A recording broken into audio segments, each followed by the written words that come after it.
¿Cómo están? Ya le habían respondido a eso. ¿Con frío? No, acá está lindo, está calentito. Bueno, vamos a seguir, sin dar demasiada vuelta porque el tiempo se va, con nuestro estudio de método de interpretación bíblica, hermenéutica. ¿Se acuerdan de qué hablamos un poquito el miércoles pasado? De hermenéutica. No hablamos de hermenéutica todavía. Hablamos un poquito del ejemplo de Esdras, de cómo había dispuesto su corazón para entender la Biblia, y hemos dicho que antes de ponernos a estudiar la Biblia, tenemos que tener un corazón correcto, porque si no estudiamos con la disposición de obedecer, en realidad lo que estamos haciendo es juntando juicio y castigo para nosotros mismos. Bueno, también les dije el miércoles pasado que las primeras... ¿Por qué va a apagar? Pensé que lo había apagado.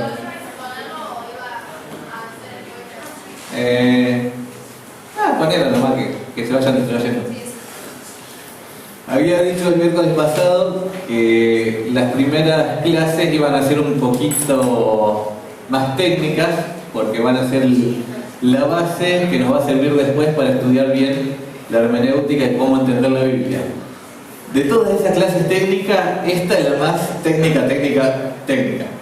Es poco Biblia, pero unos conceptos que son fundamentales. Es más, yo creo que esto nos lo enseñaron incluso en la escuela. Ahora cuando desarrollemos un poquito van a decir, sí, eso ya lo vi hace 2 años. ¿No es cierto, Horacio? 2, 3, 4, la secundaria. Un poquito más. Año, década, es lo mismo.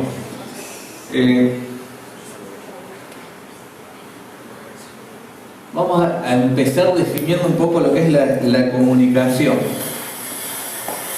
La Biblia es básicamente comunicación.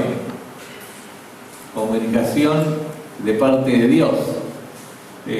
Ya Génesis, en los primeros 2 capítulos de Génesis se repiten 12 veces, dijo Dios. Dijo Dios primero para crear, después dijo Dios, hagamos al hombre, después dijo Dios, dijo. Yo sé que muchos estuvieron ya en el taller que dimos hace poco de consejería, y creo que Félix también fue el que dio una charla de cuántas veces decía Génesis, dijo Dios. No la vamos a volver a leer, eran muchas, pero Dios desde Génesis capítulo 1 está comunicándose. Es interesante que antes que existiera el hombre con quien comunicarse, Dios se comunicaba consigo mismo, porque Dios existe en 3 personas, y entre esas 3 personas ya había un diálogo. Antes de existir cualquier cosa en el universo, existía comunicación entre el Padre, el Hijo, el Espíritu Santo. Cuando en Génesis 1:26 dijo Dios, hagamos, se refería a Él y al Hijo y al Espíritu Santo. Los 3 estaban creando el mundo, y entre ellos estaba esta comunicación. Después, aparece el hombre. Dios crea al hombre, Dios habla con el hombre, después aparece la mujer, y la comunicación se empieza a ampliar. Solo el hombre, dentro de toda la creación, tiene también la capacidad de comunicarse tal como Dios la tiene. O sea, uno dice, pero los animales se comunican en cierta forma, pero de una manera muy limitada. O sea, puede un pajarito cantar, el otro le escucha, le contesta, ¿no? Sí, se comunica. La ballena que se comunica no sé cuántos cientos de kilómetros con los infrasonidos, y el otro le escucha, le contesta. Pero es una comunicación muy básica, porque el animal no puede crear una idea en su cabeza totalmente nueva, distinta, que nunca existió, y transformar esa idea en palabras y transmitírsela a otra persona para que la otra persona comprenda la idea que él tuvo. Eso el animal no lo puede hacer, y de eso se trata la comunicación. Dios desde el principio se ha revelado o comunicado con nosotros de tres formas. Dios se comunica con nosotros en la creación. Salmo 19, 1 al 6, no lo busquen, lo conocemos todos, los cielos, lo opuesto. Los cielos cuentan la gloria de Dios y el firmamento anuncia la obra de sus manos. Un día emite palabra, otro día, una noche a otra declara sabiduría. Sigue todo el Salmo hablando de cómo la creación misma cuenta de la grandeza de Dios. Romanos 1, 19, 20, ese no me lo sé de memoria, dice: porque lo que de Dios se conoce les es manifiesto, pues Dios se lo manifestó, o sea, Dios lo comunicó. ¿De qué forma? Versículo 20 dice: porque las cosas invisibles de Él, su eterno poder y deidad, se hacen claramente visibles desde la creación del mundo. Dios se revela en la naturaleza, pero claro, no conocemos todo de Dios ahí, solo conocemos su eterno poder y deidad, dice Romano, que es un Dios grande, creador. Dios se revela a nosotros de una forma mucho más clara y específica en la persona de Cristo. Jesús vino a revelar todo lo que Dios era. Juan 1.1 dice que en el principio era el verbo, y dice que Jesús era el verbo. Esa palabra verbo, logos, en el original significa la palabra, la expresión de Dios. La forma con que Dios se comunicó a nosotros fue la persona de Cristo. Se dio a conocer todo lo que Dios era a través de Cristo. Y por último, Dios se comunica a nosotros a través de la Biblia, una palabra escrita. Jesús fue la palabra viviente de Dios. Ahora la Biblia es una palabra escrita. Hebreos 4.12 dice que porque la palabra de Dios, es viva y eficaz y más cortante que toda espada de dos filos. Dice que la escritura, que esto que tenemos acá es palabra de Dios, comunicación de Dios, escrito de Dios. Ahora,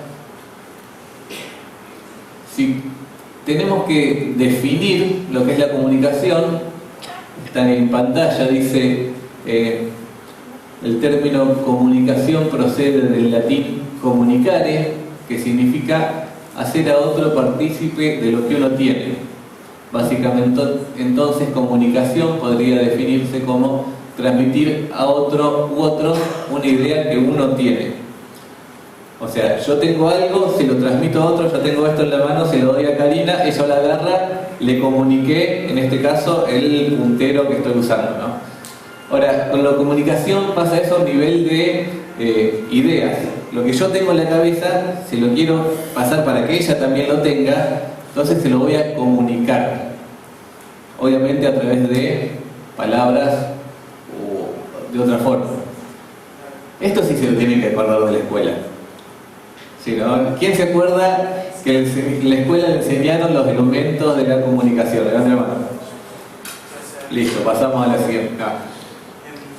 Para que exista la comunicación, y esto es algo universal, es una ley invariable, así como la matemática 2 más 2 es 4, o como la física, que yo suelto esto se cae, la comunicación tiene leyes también que sí o sí se cumplen. Para que haya comunicación, tiene que haber, vamos a practicar ahí está. Un emisor, en este caso, ¿a quién se parece? No sé. ¿Le ponemos nombre? No. Hay un código que va a ser las palabras que usa para comunicarse y un receptor, el que recibe esa comunicación. Ahora lo vamos a explicar un poquito más. ¿Cómo es el proceso para que la comunicación ocurra? Bueno, si yo le quiero poner nombre, le voy a poner Juana. Viene acá Juana tiene una idea en la cabeza. Tiene algo que se le ocurrió y quiere que esto que tengo en la cabeza yo transmitírselo a Raúl, está el otro dibujito.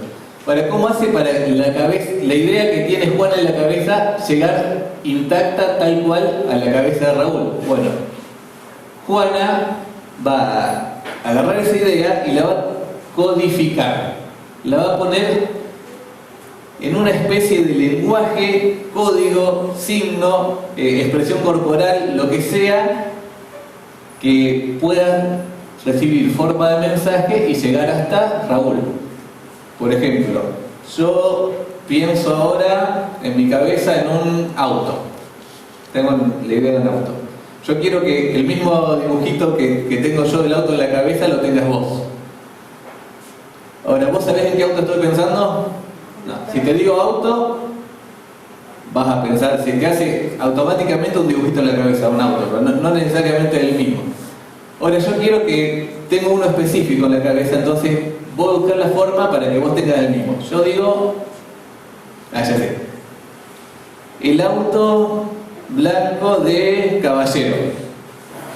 Ahora, el auto que yo me imaginé y el que vos te imaginaste es el mismo. Todos pensamos en la Spin blanca, ¿no es cierto? Logré comunicarme, logré que tu cabeza tuviera lo mismo que tenía en principio mi cabeza. Ahora, ¿qué hice? Tuve la idea, la codifiqué, en este caso usé palabras, dije el auto de blanco de Caballero, ese fue el código que usé.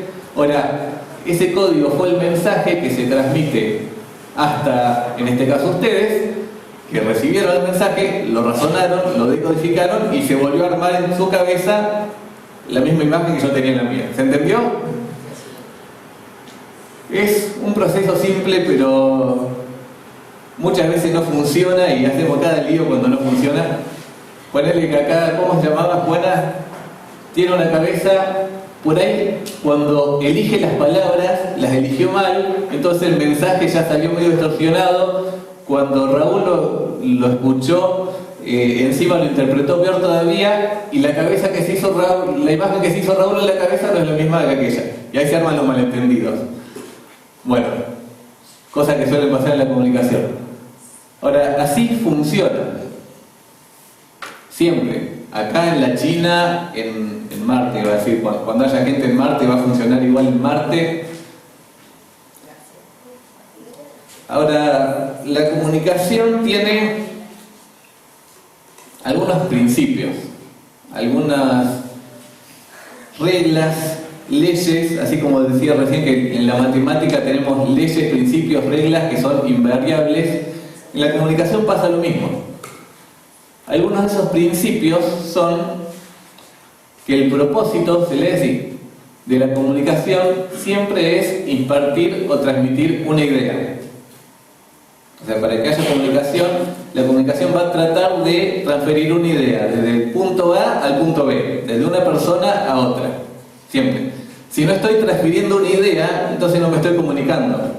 Si yo digo árbol, calor, suciedad, ¿qué comuniqué? Nada, dije 3 palabras sueltas. Ahora, qué sé yo, el árbol con el calor se secó, se cayeron las hojas y me ensució la vereda. Bueno, ahí tenía sentido, lo armé, ¿no? Y armé una frase. Para que haya comunicación, sí o sí tiene que darse desde el principio que una idea se está transmitiendo. Después ya vamos a ver a qué queremos llegar con esto. O sea, creo que la relación con la Biblia es bastante obvia, ¿no? Si la Biblia es comunicación, la Biblia tiene un mensaje que nos está transmitiendo. Y hay una idea que se nos transmite en cada versículo de la Biblia. Ese es su propósito. Toda comunicación está sujeta a leyes del lenguaje. Yo para comunicarme no puedo inventar palabras. Para que yo se me ocurra inventar un idioma nuevo e ir y decirte algo con el idioma que inventé. ¿Me va a entender? No, porque inventé mis propias reglas. O sea, así no funciona. O sea, hay reglas, leyes preestablecidas de antemano para que podamos comunicarnos. Hay palabras que significan cosas. Yo no puedo inventar el significado de las palabras. Yo tengo que usar las palabras de acuerdo al significado que ya tienen. Pues si invento, si yo digo... no sé, me pica en vez del pie, digo, me pica, no sé, el ¿me va a entender? No, porque va a entender cualquier cosa, no. Mal ejemplo. El Cristian se rió de una forma muy fea. No me entendiste, pero... Bueno, no podemos inventar palabras. Hay leyes preestablecidas. Siempre la comunicación sigue reglas del lenguaje. Incluso la Biblia, que es comunicación, la Biblia tiene reglas, leyes del lenguaje que ha seguido para poder llegar hasta nosotros. El lenguaje es eficaz como medio de comunicación. No, pero no es lo que estaba diciendo, sí, es lo que estaba diciendo. El lenguaje alcanza para transmitir una idea. No es deficiente, no es que... ya no tengo más dibujito. Que ahí Juana tuvo una idea, se acuerda del dibujito, pero no se la puede transmitir a Raúl porque no tiene forma. No, existe una forma de transmitir las ideas y eso se llama lenguaje.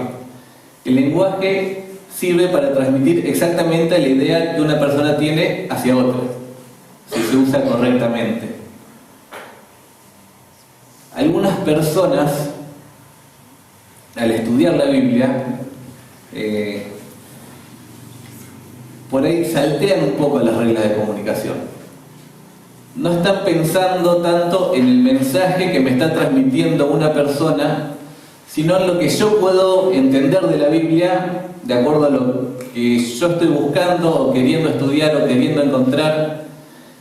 Y muchas veces llegan a la Biblia de esa forma porque no entienden que la Biblia es infalible a la hora de transmitir la idea que tenían los escritores originales. No pensamos en eso, pensamos en cuál es la idea que yo puedo sacar de la Biblia.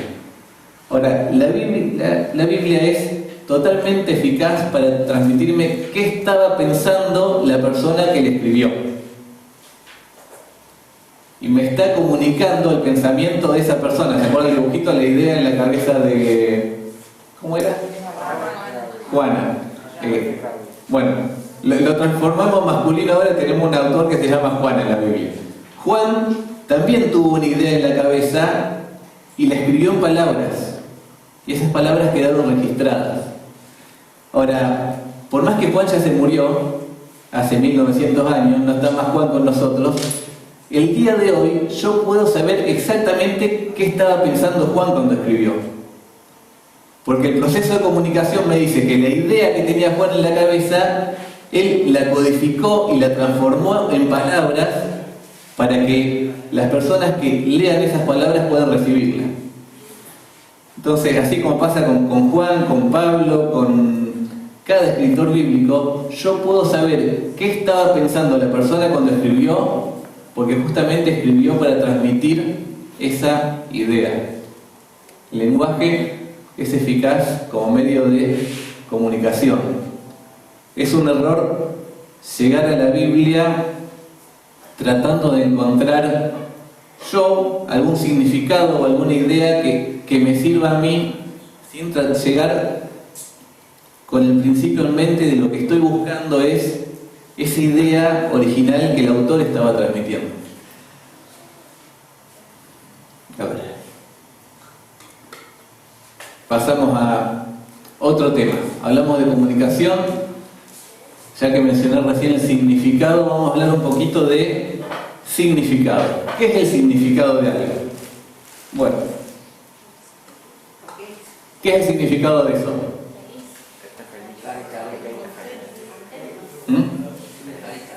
Una carita alegre. Es una carita alegre, pero ¿qué significa? ¿Tiene algún significado?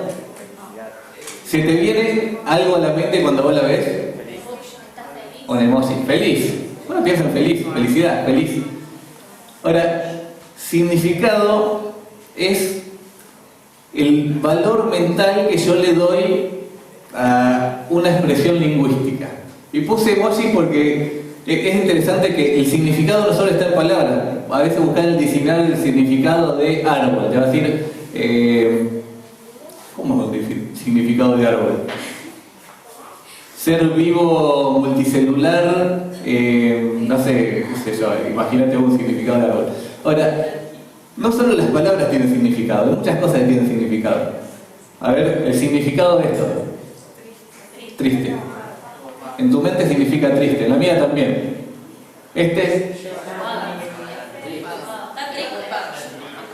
¿Enojado? ¿Qué dijo enojado? Ah, preocupado, bueno. Enojado. Este, dudando.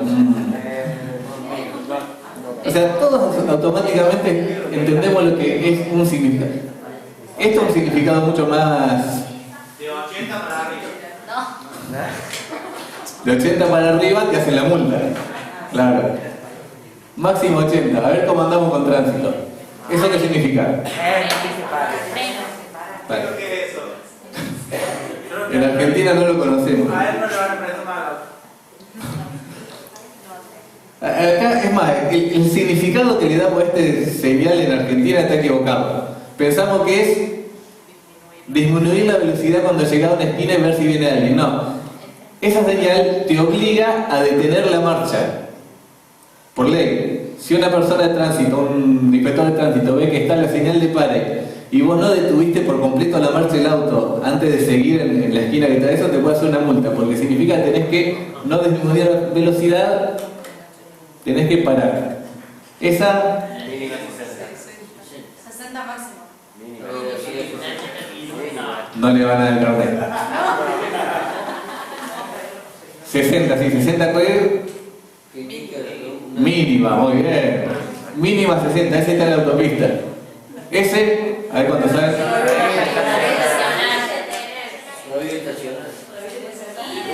Y detenerse. Muy bien. Bueno, significado. Poniéndonos técnicos, entonces, el significado es el contenido mental que le es dado a una palabra, frase o signo lingüístico. O sea, yo escucho la palabra y mi mente automáticamente entiende a qué se refiere. No es muy complicado. Ahora, el significado puede ser objetivo, como los dos, o subjetivo. Hay dos tipos de significados. El objetivo es el básico, que es como las señales de tránsito significan una sola cosa. El 80 con el círculo rojo, el máximo 80, y no puede significar otra cosa.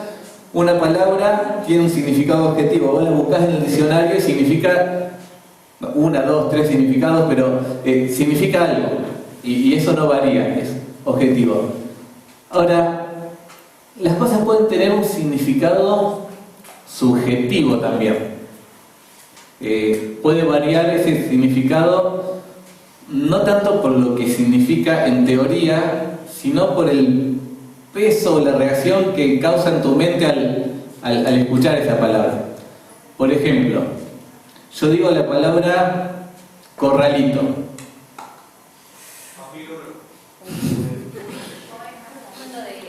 Ovejas. El que nació después del 2001 dice ovejas, campo.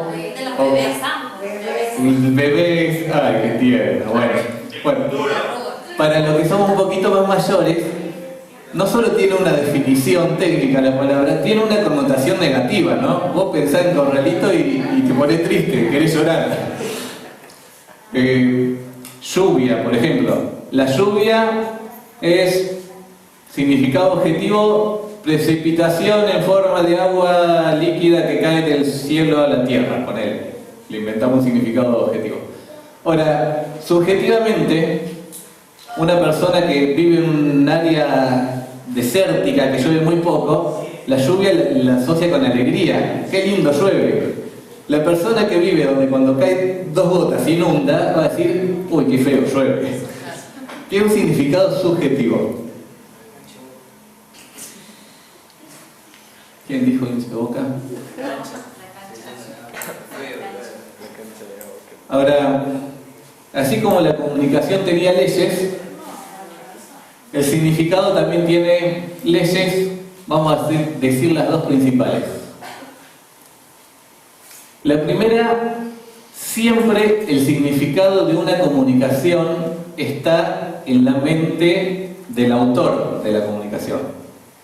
El dibujito que teníamos ahí era en la mente de Juan. Lo que significa una palabra o frase dicha, cualquier tipo de comunicación, lo que significa esa comunicación, siempre está determinado por la persona que lo dice, no por la persona que lo escucha. Si El Cristian me dice, algún día de esto te voy a invitar a comer un asado. Te estoy tirando ideas. Yo no puedo decidir yo ir, bueno, caigo que miércoles, el jueves a las 9 de la noche estoy en la puerta del pelado y le digo, Cristian, vos me dijiste que hoy a la noche venga a comer un asado. No, pero yo te dije otra cosa, que un día de esto te iba... No, pero yo lo quise interpretar de esa forma, así que vos me dijiste que hoy me vas a dar a comer asado. No, o sea, ¿quién está mal ahí? Yo, ¿por qué? Porque yo decidí interpretar y darle un significado que no tenía. Siempre el significado está determinado por esa idea original que tiene el autor, nunca por quien interpreta el mensaje. Otro principio invariable del significado es que cada comunicación tiene solamente un significado. Yo no puedo estar pensando en dos cosas distintas y comunicarlas con la misma frase. Yo no puedo decir, tengo calor y tengo hambre, pero para decir las dos cosas usar la sola frase, tengo hambre. No podés mezclar dos significados de una frase. Calambre dijo. Todo bien. Ahora, siempre, o sea, cualquier comunicación significa una sola cosa. Si quiero comunicar dos cosas distintas, tengo que hacer, bueno, dos comunicaciones, ¿no? No puede tener ni dos, ni tres, ni cuatro significados. Siempre que una persona dice algo, lo dice con una sola idea en mente. ¿Por qué? Porque como seres humanos no podemos tener dos ideas al mismo tiempo en la cabeza. Es imposible pensar en dos cosas simultáneas. O pensás en una o pensás en otra. Así cuando la comunicás va a ser una sola cosa. Ahora, llevando esto, pensando un poquito en la Biblia como un medio de comunicación, Dios comunicándose con nosotros, el significado de cualquier texto bíblico está determinado por la persona que escribió el texto, no por la persona que lo está leyendo. Yo no puedo leer la Biblia esperando que encontrar X cosa y agarrar un texto que más o menos me parezca y bueno, este encaja, entonces bueno, el texto me sirve para decir esto. Es más, casi cualquier texto de la Biblia puede servir para probar casi cualquier idea si la querés usar de esa forma, de usarla como excusa para probar una idea que vos ya tenés en la cabeza. Ahora, la Biblia no funciona de ese modo. O sea, el significado de los textos bíblicos no lo determina el que lo lee, lo determina quien lo escribió. Y cada comunicación tiene solamente un significado. Si agarro Juan 3:16, dice, porque de tal manera amó Dios al mundo que ha dado a su Hijo unigénito para que todo aquel que en él cree no se pierda, mas tenga vida eterna. Ese versículo tiene un solo significado. No puedo encontrarle otro significado. No puedo decir que, bueno, Dios... Hay algunos que cuando dicen, bueno, Dios amó al mundo y dio a su Hijo para todo aquel, dicen, no, pero en realidad no se refería a todo el mundo. Porque yo creo que Dios solo eligió a unos y a otros no, y Dios solo murió por eso, no murió por todo. Entonces este versículo no significa el mundo, significa por gente de todos los países, pero no todo el mundo. Y le cambian el significado. No podés acomodar el significado del texto y entonces una persona tiene un significado y otra otro. O sea, uno de los dos está errado. Siempre que encontrés distintas interpretaciones de lo que significa un texto, existe la triste realidad que solo una es correcta y todos los demás le erraron. Ahora, ¿cuál es la correcta? Bueno, ya ese es otro tema, ¿no? Y pasa. O sea, cuando uno dice que la comunicación, incluso la Biblia, cada texto tiene un significado, uno no está diciendo que, bueno, vas a agarrar cualquier comentario bíblico y van a decir todo lo mismo. Porque en la práctica se da que a veces interpretan de forma distinta. Bueno, algunos le roban, pero que el texto significa una sola cosa, significa una sola cosa.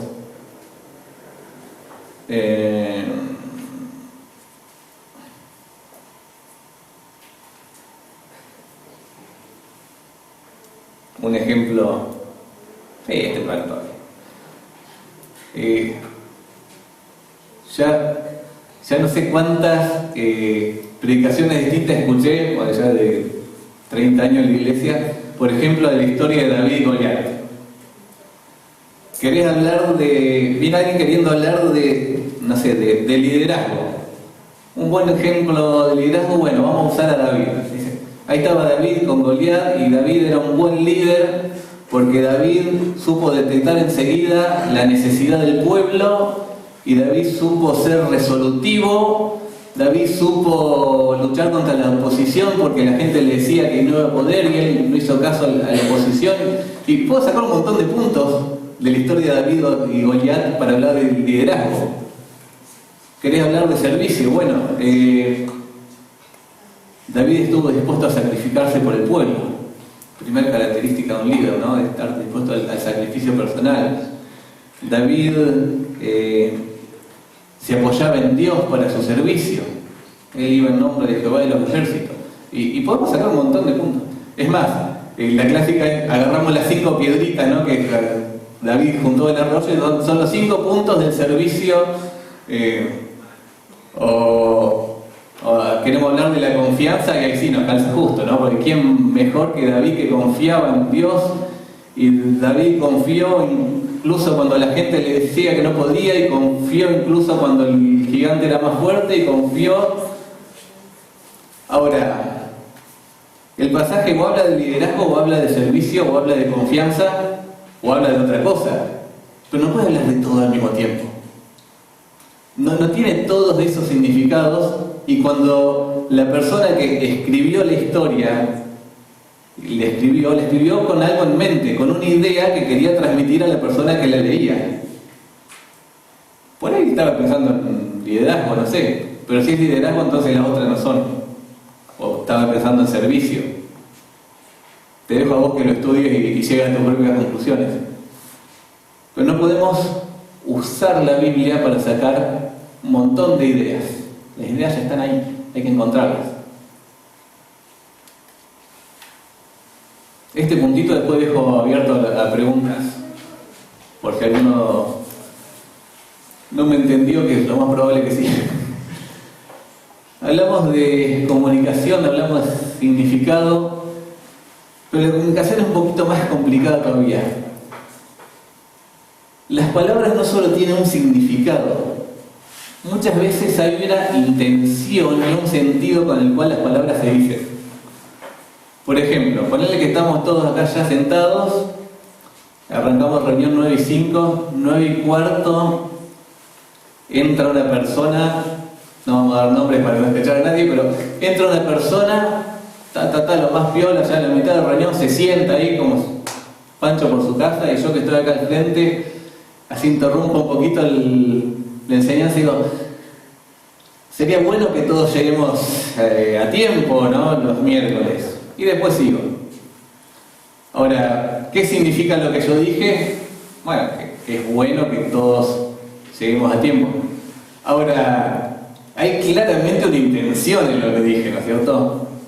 O sea, la intención era apuntar a la persona que llegó tarde, hacerlo sentir incómodo y que nunca más llegue tarde. Ponele. Las comunicaciones tienen este ingrediente también de tener una intención, un sentido. Vamos a ir a un texto bíblico, si no vamos a abrir la Biblia toda la noche, pero acompáñenme a Números, un ejemplo de sentido que está clarito para mí en Números. Números capítulo 11, versículo 5.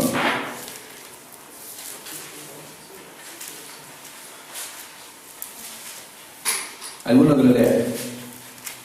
Nos acordamos del pescado que comíamos en Egipto de balde, de los pepinos, los melones, los puerros, las cebollas y los ajos. Claro.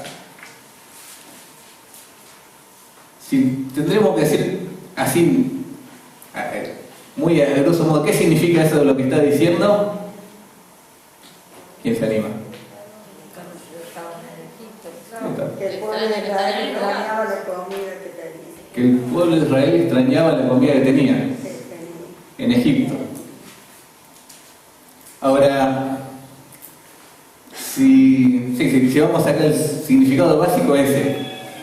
Que deseaba volver. Deseaba volver, ahí ya nos vamos un poquito más por el sentido de lo que estaban diciendo, ¿no? Ahora, el significado sí, podría ser, bueno, un ejercicio intelectual del pueblo, se acordaban de lo que pasaba antes.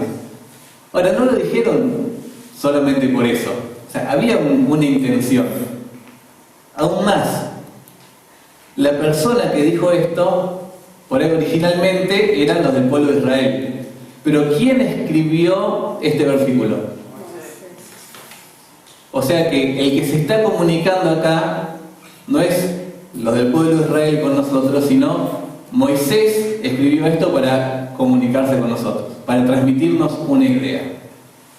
Bueno, ya es obvio, ¿no? Moisés estaba tratando solamente de decirnos que el pueblo tenía buena memoria y se acordaba de lo que pasó antes. ¿Con qué intención Moisés nos cuenta esto? Que renegaban de la comida que tenían en ese momento. Renegaban. Pero hay incluso mucho más. Había una actitud de queja. El corazón de ellos. Había un corazón malo en el pueblo. Ahora, Moisés, ¿a quién le escribe esto? También ahora lo estamos leyendo nosotros, pero ¿a quién le escribe Moisés el libro de Números? ¿Alguien sabe? Al mismo pueblo, a los judíos. Lo escribe poco tiempo antes de que el pueblo entre a poseer la tierra prometida. O sea, esto no es un diario que Moisés lo va escribiendo a medida que pasa. Moisés le hace todo el relato de lo que pasó al pueblo antes que entre la tierra prometida, porque quería que sepan, toda esta nueva generación, todo lo que había pasado. Y una de las cosas que Moisés quería que sepan es que el corazón del pueblo era un corazón rebelde, quejoso, odioso, descontento, que a la primera que se le veían fea siempre intentaban volverse atrás y volverse a Egipto. Esa es la intención de Moisés. La intención va mucho más allá que solo el significado literal de las palabras. La comunicación tiene ese ingrediente, intención. Una vez que encontramos esa intención del autor que está comunicando, ahí podemos sacar aplicaciones para nosotros también, pero va de acuerdo a eso, a esa intención y a lo que Moisés en este caso quiso comunicar. Moisés está hablando del pueblo, del corazón del pueblo de Israel. Ahora, ¿solo Israel tiene ese corazón? Vamos a ir un poquito a mirarnos a nosotros ahora.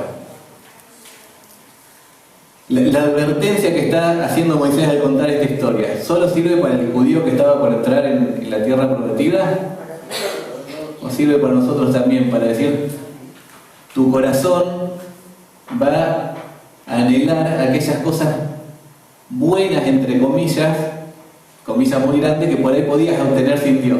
Y ahora que estás en la iglesia no lo puedes tener. Y te acordás de las fiestas y las salidas con los amigos, y somos iguales del pueblo de Israel. Y ahí podemos sacar una aplicación para nosotros, pero entendiendo siempre el significado y el sentido correcto del pasaje. Bueno, hasta acá nomás la clase de hoy, se nos fue el tiempo. ¿Alguna pregunta? La interpretación es lo mismo que el único significado que tiene cada comunicación. Ahí ya me estás introduciendo a la clase que viene. La interpretación, ven a ver con la que viene y te digo. Exacto. No, interpretar es justamente descubrir el significado y poder sacar ese significado del texto, no solo el literal de las palabras, sino todo. Lo que dice el texto, la intención con que se escribió, o sea, lo que estaba en la mente del autor del texto, eso, poder comprender eso es interpretar el texto. Eso ya, para la clase que viene. ¿Otra? ¿No? Bueno, oramos y terminamos. Padre Santo, te damos tantas gracias por tu palabra y por lo que ella representa para nosotros, Señor. tú decidiste comunicarnos a través de ella verdades tan hermosas, tan grandes. Señor, es increíble que podamos conocer un Dios tan omnisciente, tan omnipotente, tan maravilloso como tú, simplemente leyendo un simple libro, pero en tu gracia lo podemos hacer. En tu gracia tú te comunicaste utilizando a hombres piadosos que escribieron tus palabras, Señor, para que nosotros hoy podamos leerlas, podamos conocerte, y no solo eso, que podamos conocer, Señor, tu voluntad y lo que quieres para nuestra vida. Dejamos en tus manos las clases que quedan de este estudio, Señor, para que tú nos sigas ayudando a comprender cada día mejor, Señor, tu palabra. Gracias por todo, te pedimos ahora que nos estés acompañando a regresar a nuestros hogares. En nombre de Cristo Jesús. Amén.